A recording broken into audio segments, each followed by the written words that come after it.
Shalom. Loh lemes. Belum makan malam? Oh belum. Ya saya juga sama. Puji Tuhan. Yuk. Shalom. Nah begitu dong. Walaupun belum makan malam. Cuma shalom, shalom. Ya. Perkenalkan saya Indah. Saya berasal dari Pasuruan. Kok sama ya? Ya memang kami bersahabat dari sejak Brian mungkin masih mimisan gitu ya, masih kecil, masih umbelen, seperti itu sampai sudah seperti ini. Puji Tuhan, saya punya satu suami, dua putri.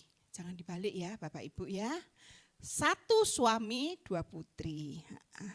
Saya sekarang seringkali beraktivitas di Surabaya karena memang suami saya, puji Tuhan, 8 tahun yang lalu terkena stroke. Dan sekitar 1 tahun yang lalu kena kejang stroke, sehingga karena hal itu melemahkan syaraf di otaknya, sehingga makin melemah kondisi fisiknya.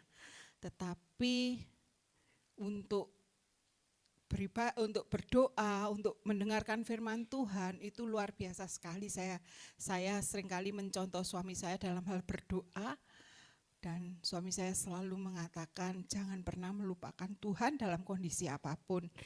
Yang pertama itu, dan saya berterima kasih kalau sore hari ini saya bisa menyampaikan sedikit renungan firman Tuhan di sini. Saya berterima kasih kepada Bapak Ibu Gembala bersama keluarga. Saya juga mengucapkan terima kasih. Mohon maaf kalau saya pakai Alkitab. Saya kalau firman Tuhan enggak bisa Bapak Ibu pakai tab atau pakai HP. Enggak tahu memang jadul atau memang kuno. Jadi saya tadi datang bingung. Saya bilang sama Brian, aku minta meja apa kursi ya buat Alkitabku. Aku nanti ya opo carane, segini nanti goleng isin ya. Jadi mohon maaf ya Bapak Ibu nanti kalau mandek-mandek. Jadi buka Alkitab, kuno ya, memang sudah sweet saya. Sweedak. Jadi agak ya seperti itu. Bapak Ibu, besok pagi kita akan memperingati Pentakosta. Apa sih sebetulnya Pentakosta itu? Kalau di Alkitab Perjanjian Lama itu hari raya ucapan syukur atas hasil panen gandum. Dan itu dirayakan 7 minggu setelah Paskah. Jadi 7 dikali 4, 49. Jadi hari ke-50. Dan Paskah sendiri kalau di Perjanjian Lama itu adalah hari raya memperingati keluarnya bangsa Israel dari tanah perbudakan. Dan di Perjanjian Baru, Pentakosta adalah pencurahan Roh Kudus. Saya kasih judul menanti. Bapak Ibu, saya akan cerita sedikit. Saya ini kan tadi ngomong anak saya 2, cewek putri. Yang satu sudah berumah tangga, yang satu sekarang lagi bekerja di Lumajang.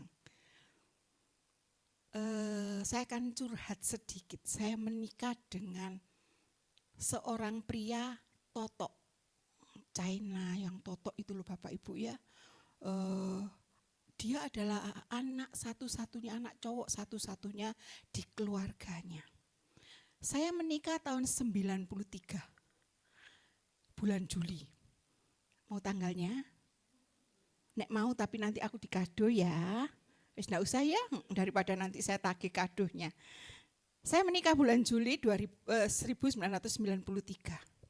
Karena mertua saya Toto itu bulan Agustus tanya, wis hamil? Belum. Bulan September tanya lagi, ya apa? Sudah hamil? Belum.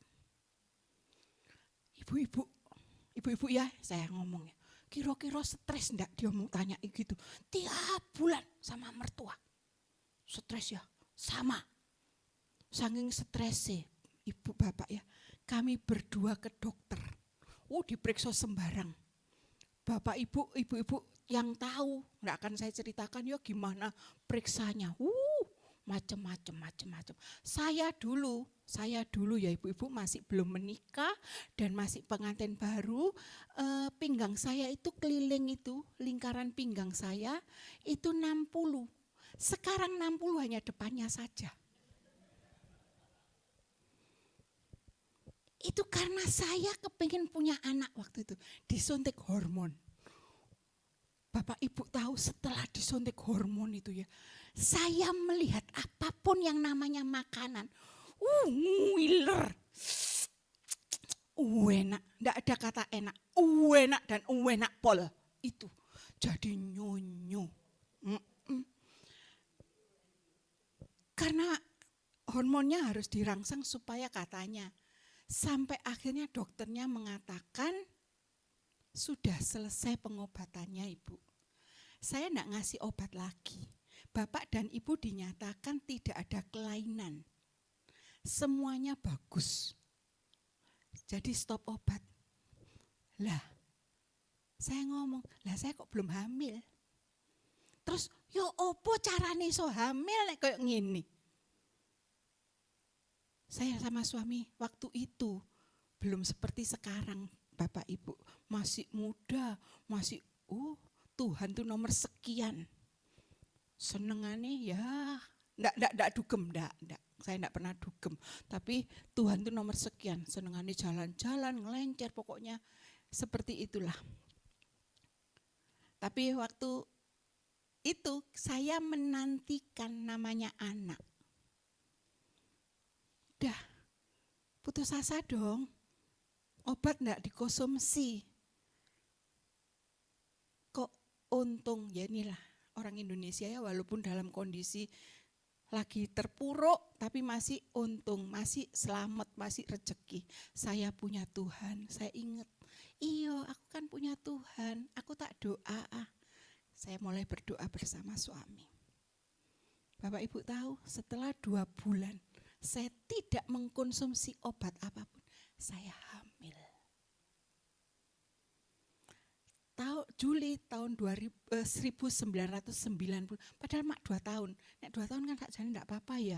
Tapi karena tadi itu morotuanya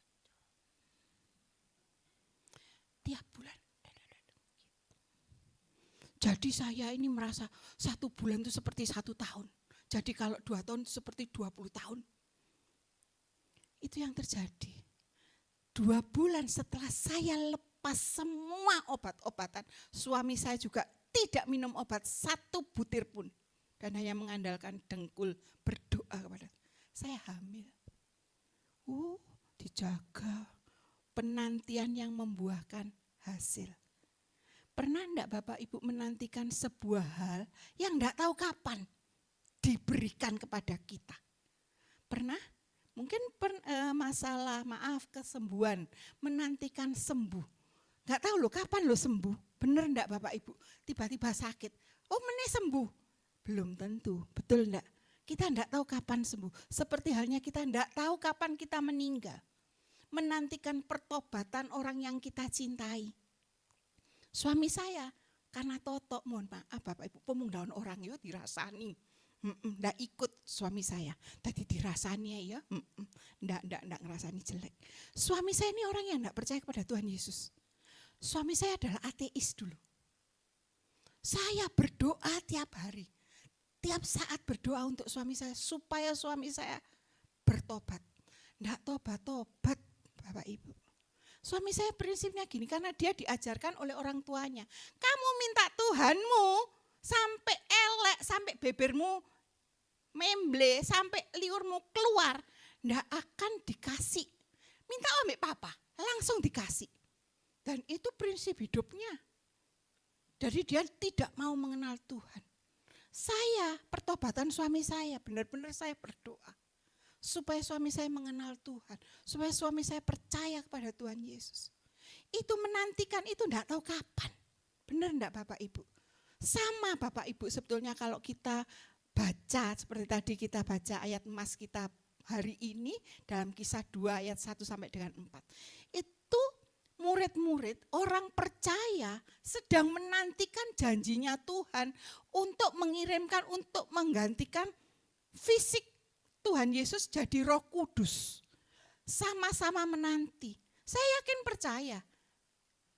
Yang namanya orang percaya, rasul-rasul itu tidak tahu kapan. Karena kalau kita baca, yuk kita baca ya, Kisah 1 ayat 4 dan sampai 5.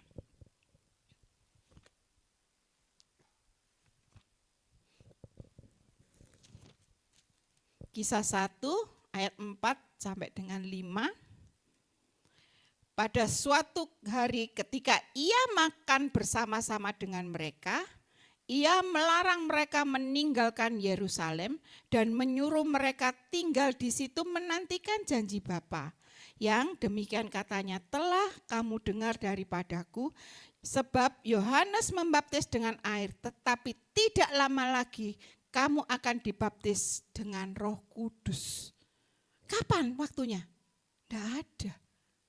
Benar enggak Bapak Ibu? Ada kata-kata, nanti ya 10 hari lagi ya, 5 hari lagi ya, enggak ada. Hanya disuruh tinggal dan nunggu. Seperti saya tadi, nunggu, ngenteni. Mohon maaf, saya puji Tuhan selama menantikan kehadiran seorang anak, itu enggak neko-neko, maksudnya gini ya, mohon maaf, saya enggak lari yang ke namanya ke dukun atau kemana, saya tetap sama dokter. Saya percaya dokter sudah diberi hikmat, diberi kepandaian oleh Tuhan untuk bisa ya membantu saya. Seperti itu. Bagaimana dengan kita? Seringkali Bapak Ibu mohon maaf, kita ini disuruh menantikan janji Bapak, sama. Janji Tuhan kita akan masuk ke surga. Tapi dalam menantikan itu, ada seringkali kita ini rasanya, kok suwi ya Tuhan, kapan? Kapan ini Tuhan, kapan? Kok enggak bisa-bisa, kok enggak sekarang, kok rasanya dijanjini apapun itu sama Bapak. Mungkin dijanjikan kesembuhan, berkat, diterima bekerja, dapat menantu, dapat apalagi ya, pokoknya yang dijanjikan. Dan dalam seringkali, mohon maaf Bapak Ibu, seringkali dalam menanti ini kita down, kita nyeleweng, kita capek Tuhan menanti. Tapi belajar daripada murid-murid ya Bapak Ibu.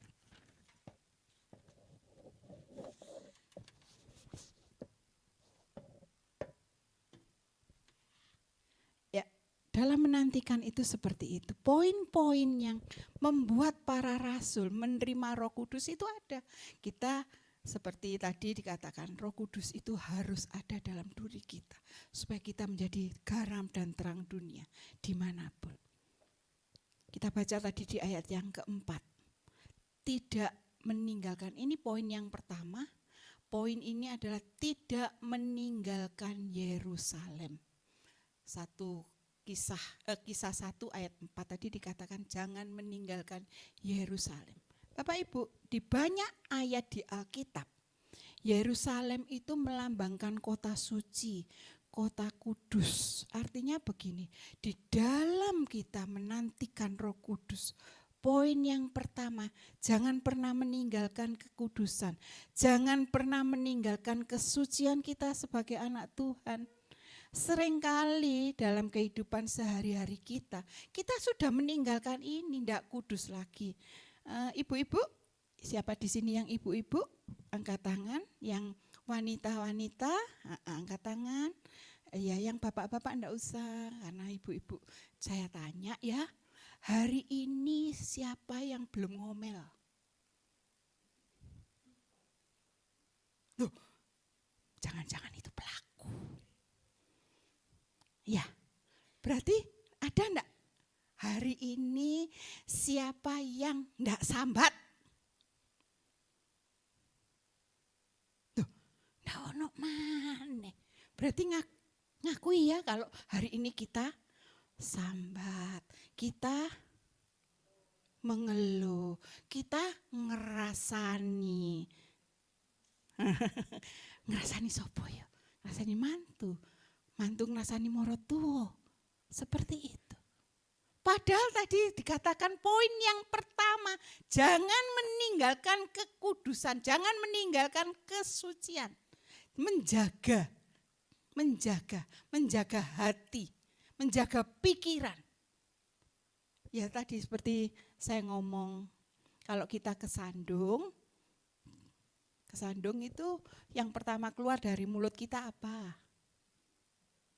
Waduh, loro, kaget. Kok puji Tuhan, enggak ada ya. Kesandung ini puji Tuhan, enggak ono. Saya juga enggak kesandung. Ya, seperti itu. Dalam kehidupan sehari-hari saja, kita seringkali tidak bisa menjaga yang namanya kekudusan, kesucian kita. Contoh lagi, ini gampang sekali. Bapak Ibu, kalau Bapak Ibu bertamu ke rumahnya teman, terus itu jam 11.30, jam 11.50 mau makan siang, waktunya makan siang. Terus ditawari, ayo Bu makan bareng. Jawabannya apa? Enggak, terima kasih, padahal lapar. Itu sudah bohong. Benar enggak? Iya, betul loh, seperti itu. Hal-hal kecil ini yang kita lakukan, kita sering kali tidak bisa menjaga kesucian, kekudusan kita. Hal-hal kecil. Loh ya apa lah kan gak enak ditawari. Kalau saya seperti itu, sakjane ya kepingin. Tapi ndak wes aku mau makan sama suamiku di rumah. Aku sudah masak loh di rumah. Gitu Bapak Ibu, tak ajari. Hidup kudus itu adalah hidup yang sesuai dengan firman Tuhan. Kalau kita hidup kudus sesuai dengan firman Tuhan, bagaimana kita bisa tahu kehendaknya Tuhan kalau kita tidak pernah baca firman Tuhan? Atau firman Tuhan dibaca kalau ibadah. Nek nduk oma bacanya WA. Nduk WA ngerasani, WA grup. Apa mana ibu-ibu, bapak-bapak bersyukur ya puji Tuhan. Inilah kelebihan daripada ibu-ibu, tiada lawan. Seringkali seperti itu. Apalagi ada sekarang drama Cina. Ngalahkan drama Korea. Wah, api-api Bu, Pak. Nek kadung dramanya sampai nangis-nangis. Nangis itu HP mahal-mahal belinya itu ya. Kalau iPhone itu berapa ya? 20 juta ditangisi. Ditangisi, HP itu ditangisi. Demi sebuah seperti itu. Sedangkan Alkitab, mohon maaf saya selalu seperti ini. Saya tiap hari baca ini Bapak Ibu. Walaupun saya janji, saya punya itu satu Alkitab lama. Itu Alkitab saya dikasih stabilo. Waduh Bu, Pak, gak enak pol. Ini saya janji sama diri saya sendiri, Alkitabku bersih. Tapi ini Alkitabnya sudah lama dan ini memang saya setiap hari bacanya ini. Saya janji enggak akan tapi saya tahu, ini di sini, sebelah kanan, atas, itu saya ngerti. Karena saya biasa ini. Dan saya bingung kalau firman Tuhan bawa tab atau bawa HP. Soalnya kalau HP saya enggak suci. Kenapa? Karena di situ ada WA. WA-nya ada sing ngerasani, ada sing dodol makanan, ada yang WA saya itu banyak gitu Bu, Pak. Jadi saya merasa enggak. Saya harus punya hal-hal yang saya harus tahu apa kehendak Tuhan. Saya baca Alkitab. Bapak Ibu, kalau kita tahu, kepingin tahu, jangan pernah meninggalkan Yerusalem. Kita jaga kekudusan. Apa sih yang dikehendaki Tuhan dalam kehidupan kita? Kita baca firman Tuhan. Setiap hari. Poin yang kedua juga ada di dalam ayat yang kita baca. Bukan di ayat yang keempat, tapi di ayat yang ke-14. Kita baca di ayat yang ke-14. Mereka semua bertekun dengan sehati dalam berdoa bersama-sama.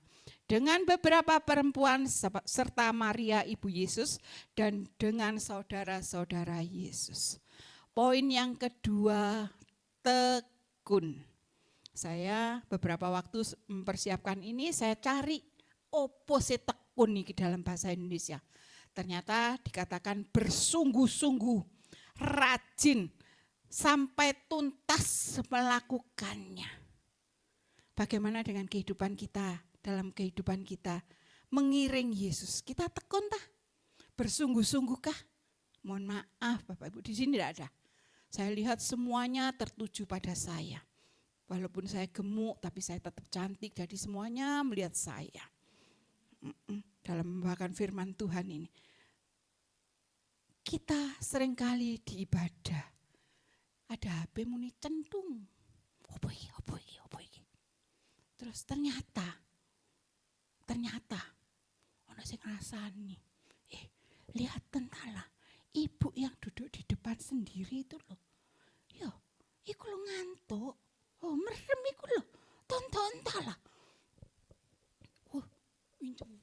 Iyo, itu di WA grup gitu.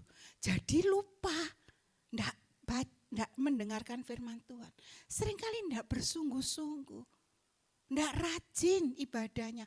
Mohon maaf Bapak Ibu, seringkali kita kalah dengan yang namanya hujan. Ndak usah hujan badai, rintik-rintik aja terus wes Sabtu depan aja sekarang hujan. Ditelepon sama Bapak Gembala, "Shalom Ibu, shalom Pak, kok ndak datang?" "Iya hujan." Kalau segini nih ya, saya ini hanya sekedar guyonan ya. Saya sama anak-anak seringkali guyonan seperti ini. Salah Tuhan Yesus, Tuhan tuh menciptakan kita dari tanah.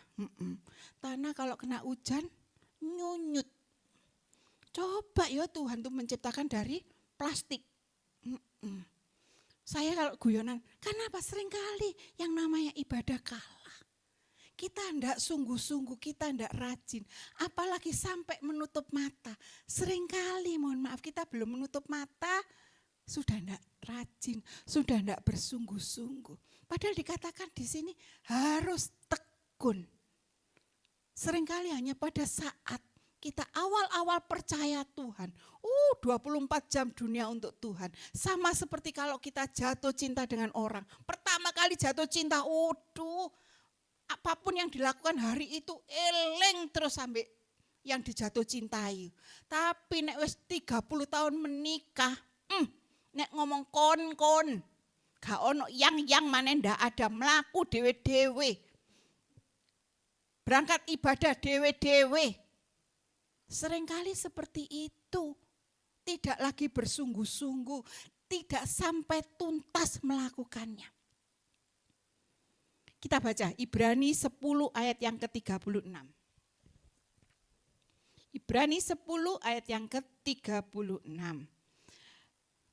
Sebab kamu memerlukan ketekunan, supaya sesudah kamu melakukan kehendak Allah, kamu memperoleh apa yang dijanjikan itu. Harus tekun untuk melakukan kehendak Allah. Supaya kita menerima yang dijanjikan, kita harus tekun. Poin yang ketiga juga ada di ayat yang ke-14, dikatakan sehati dalam doa bersama-sama. Saya juga tanya sama Google, sehati ini apa sih artinya dalam bahasa Indonesia? Artinya bersatu hati, seia sekata. Kalau seia sekata enggak mungkin sendirian. Kalau bersatu hati juga enggak mungkin bersatu hati, hatinya sendirian. Benar ya Bapak Ibu? Harus setidaknya ada 2 orang yang bersatu hati, sehati. Yang seia sekata harusnya lebih dari 1, minimal 2. Bapak Ibu, di Matius 18 ayat yang ke-20 dikatakan 2-3 orang berkumpul dan berdoa bersama-sama sehati, apa yang diminta diberikan. Paling kecil dalam kita ini adalah keluarga, saudara, anak dengan orang tua, atau bisa juga kakak beradik. Apakah kita dalam berkeluarga sehati? Belum tentu. Bapak ambil ibu aja kadang suami istri Beda apa? Makannya. Yang istri nek gak lombok 20 nek nyambel ndak enak. Si suami ndak suka pedes karena yang dialami saya dan suami seperti itu Bapak Ibu. Saya kalau nyambel lombok 1, seringkali nek nyambel lombok 1 saya dinyek. Lombok siji diulek ngarakno apa kesel-keseli tangan naik ceplu sentek habis selesai. Seperti itu. Suami saya lomboknya mungkin 10, 8 enak. Saya kalau makan itu, bisa lidahnya seperti itu. Seringkali kita suami istri tidak bisa sehati. Bertengkar. Adik dengan kakak. Mohon maaf. Kalau masih kecil kayaknya masih bisa. Oh kecil ayo gegeran ya Bapak Ibu ya. Saya punya cucu dua-duanya cewek. Yang satu umur 1 tahun, yang satu umur 2 tahun. Masih 1 dan 2 tahun. Yang satu dorongan, yang satu jambaan. Bayang no 1 tahun sampai 2 tahun wis gegeran. Opo maneh sing 35 tahun, apalagi yang 40 tahun. Ada pernah ndak Bapak Ibu mendengar cerita adik dan kakak bertengkar sampai ndak nyopo tahunan? Ada. Suami istri ada. Saya punya teman kalau bertengkar suami istri 1 minggu ndak nyopo. Loh kok iso tidur bisa bareng sak ranjang. Lah terus lapo nduk ranjang yo. Silit-silitan, punggung-punggungan. Jangan silit-silitan ya kok kasar men. Punggung-punggungan paling ya. Apa ada batasnya? Seperti itu. Ndak bisa seia sekata, sehati. Padahal Tuhan pengen Bapak Ibu. Kalau kita mau menerima Roh Kudus, yang poin yang pertama, jaga kesucian. Jangan pernah meninggalkan Yerusalem. Kedua, tekun. Yang ketiga, sehati berdoa bersama-sama. Berdoa, bukan melakukan hal lain, tapi berdoa bersama-sama. Setelah itu, kalau kita baca dalam Kisah 2, ayat yang ketiga dan keempat. Kita baca ya Bapak Ibu ya. Mohon maaf kalau seperti ini ya, kuno.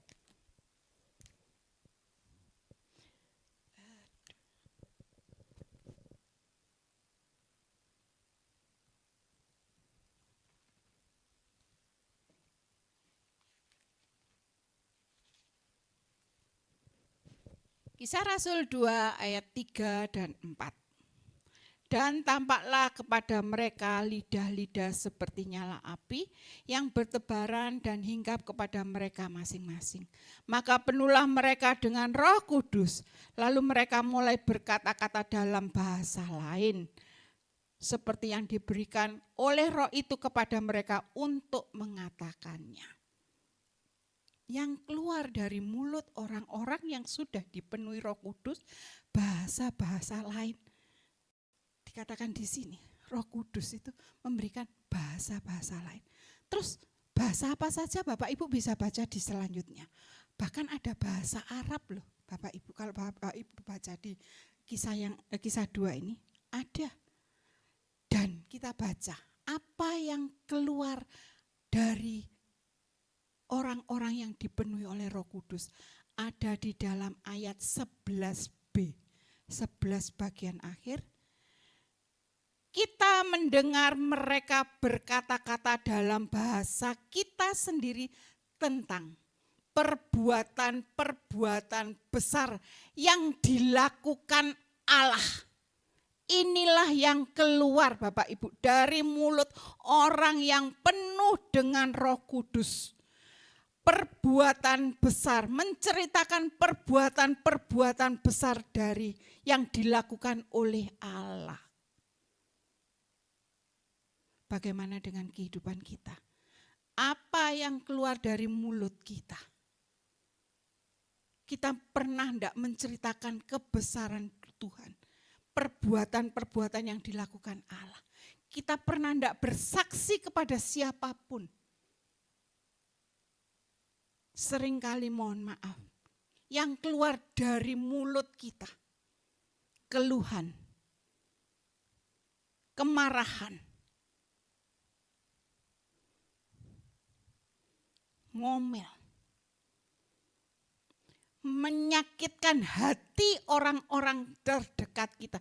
Jangan orang luar, orang terdekat kita. Seringkali dengan lidah kita, dengan mulut kita, kita sakiti hati mereka. Tidak percaya. Contoh, saya sebagai istri, suami saya, mohon maaf Bapak Ibu ya, suami saya sekarang stroke dan harus pakai kursi roda. Saya bisa dong menghina suami saya. Saya bisa keluar dari mulut saya. Bapak Ibu mungkin seperti itu, ibu-ibu yang punya suami, yang mohon maaf tidak bisa menafkahi dengan penuh, tidak bisa memberikan kelebihan, kekayaan. Suami pun mengeluh melihat istrinya, aku duwe bojo, tangi turu wis nyocot, sampai turu maneh jek nyocot. Wis tak pikir tidur wis meneng, tidure ngorok, ngomel-ngomel lagi. Ngelindur maneh. Loh kapan aku dapat damai sejahtera? Kehidupan suaminya nih takut-takutan. Bangun, istrinya bangun diomeli. Pikirnya puji Tuhan bojoku wis turu. Istriku tercintaku sudah tidur. Tidur karena mungkin sudah banyak jam yang harus mendengar omelan istrinya. Jadi dia merasa aduh waktunya santai, puji Tuhan. Ternyata suaminya istrinya ngelindur, ngamuk-ngamuk, deg-degan maneh suaminya ndak iso turu. Itu yang terjadi Bapak Ibu. Kita tidak mengeluarkan dari mulut kita menceritakan perbuatan Tuhan. Kebesaran Tuhan tidak kita ceritakan. Kalau kita penuh dengan Roh Kudus ada dalam kehidupan kita, tercermin dalam kehidupan kita, dalam sikap kita, dalam berkata kita. Kita selalu menguatkan orang. Kita mendoakan orang, mendoakan suami, mendoakan istri, mendoakan anak-anak. Mendoakan orang-orang terdekat kita, jemaat, teman kita. Dan kita menceritakan kesaksian, selalu bersaksi. Inilah yang dikatakan penuh Roh Kudus. Bapak Ibu, saya yakin besok pagi hari Pentakosta kita belajar kembali. Tuhan, aku rindu dipenuhi Roh Kudus. Kita harus tidak pernah meninggalkan kekudusan. Kita harus tekun, selalu berdoa bersama-sama dimanapun, bersama anak, bersama keluarga, bersama jemaat, bersama teman-teman. Kita yang lakukan, kita berdoa, mengucap syukur, dan kita akan mendapatkan Roh Kudus itu. Saat ada Roh Kudus, dan itu Roh Kudus ada dalam hati kita, kita menceritakan perbuatan besar yang dilakukan Allah. Amin. Tuhan Yesus memberkati. Demikian firman Tuhan, dan saya mohon WL, saya ini tidak bisa nyanyi. Nek nyanyi suaranya selendro. Nanti saya nyanyi izin. Saya selalu ngomong, bukan saya yang bantuin ya enggak. Saya yang harus dibantu karena saya enggak bisa nyanyi. Kita menyanyikan satu pujian ini. Saat kita terhubung dengan Tuhan, saat kita benar-benar terhubung dengan Tuhan, kita dekat dengan Tuhan. Tuhan tuh, Roh Kudus itu membantu kita. Apa yang menjadi kesulitan kita dibantu Roh Kudus untuk berkata kepada Tuhan. Kita menyanyikan ini rekornya. Mari angkat tangan, roti ini lebih tinggi daripada kepala kita. Tuhan, terima kasih atas pengorbanan-Mu buat kami. Kami percaya Engkau telah mati untuk mengampuni dosa-dosa kami, supaya kami yang percaya tidak binasa, melainkan meroleh hidup yang kekal. Firman Tuhan berkata, pada malam waktu Ia diserahkan, Tuhan Yesus mengambil roti mengucap syukur atasnya. Ia memecah-mecahkannya dan berkata, inilah tubuhku yang kuserahkan pada kamu. Perbuatlah ini sebagai peringatan akan aku. Saudaraku kasih dalam Tuhan, apakah saudara percaya roti yang sudah dipecah-pecahkan ini adalah persekutuan dengan tubuh Tuhan Yesus Kristus? Terimalah dan makanlah dengan iman di dalam nama Tuhan Yesus Kristus. Haleluya.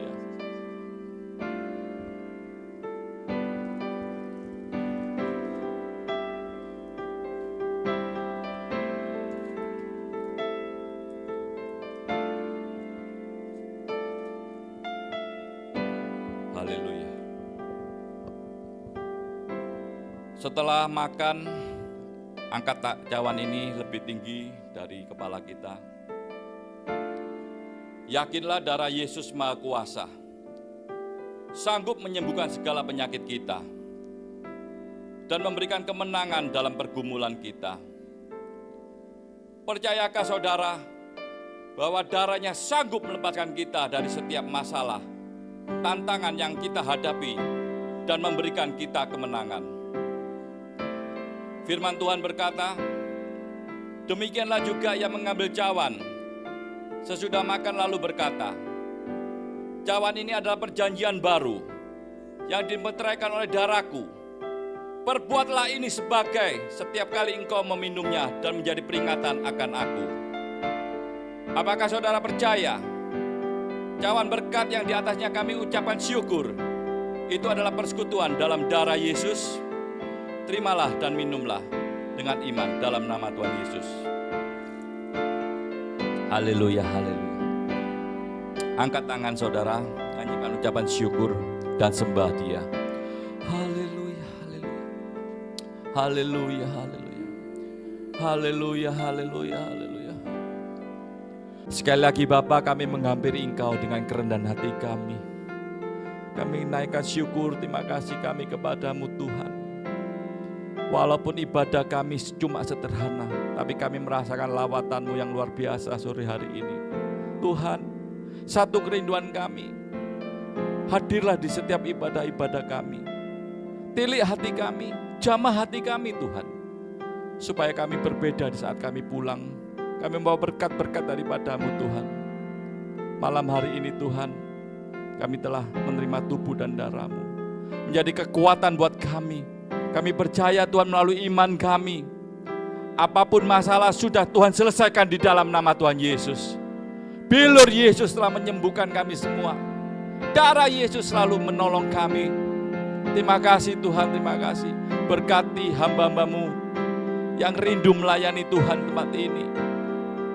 WLS, pemain musik, perjamuan, semua Tuhan berkati. Dan jemaat yang hadir Tuhan jamah satu persatu Tuhan. Kami tidak tahu problem apa yang sedang dihadapi oleh setiap kami Tuhan.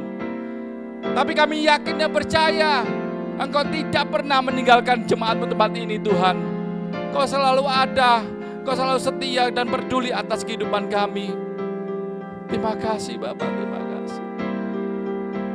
Ampuni segala dosa dan kekurangan kami Tuhan. Dan kami mau Tuhan lebih sungguh-sungguh lagi Tuhan. Lebih dalam lagi mengenal Engkau Tuhan. Terpujilah nama-Mu di dalam nama Tuhan Yesus. Angkat tangan saudara, kita mohonkan berkat daripada Tuhan. Haleluya, haleluya. Hamba-Mu memohon, kiranya berkat dari Allah Bapa, Putra dan Roh Kudus senantiasa Kau curahkan buat kehidupan kami saat ini sampai selama-lamanya. Saudara percaya, Tuhan memberkati engkau. Tuhan melindungi engkau. Tuhan menyinari engkau dengan wajah-Nya dan memberi engkau kasih karunia. Tuhan menghadapkan wajah-Nya dan memberikan engkau damai sejahtera. Kami yakin dan percaya Tuhan, saat ini kami telah memperolehnya Tuhan. Dan kami pulang membawa kemenangan daripada-Mu. Di dalam nama Tuhan Yesus. Yang percaya katakan, amin. Tuhan Yesus memberkati. Selamat malam.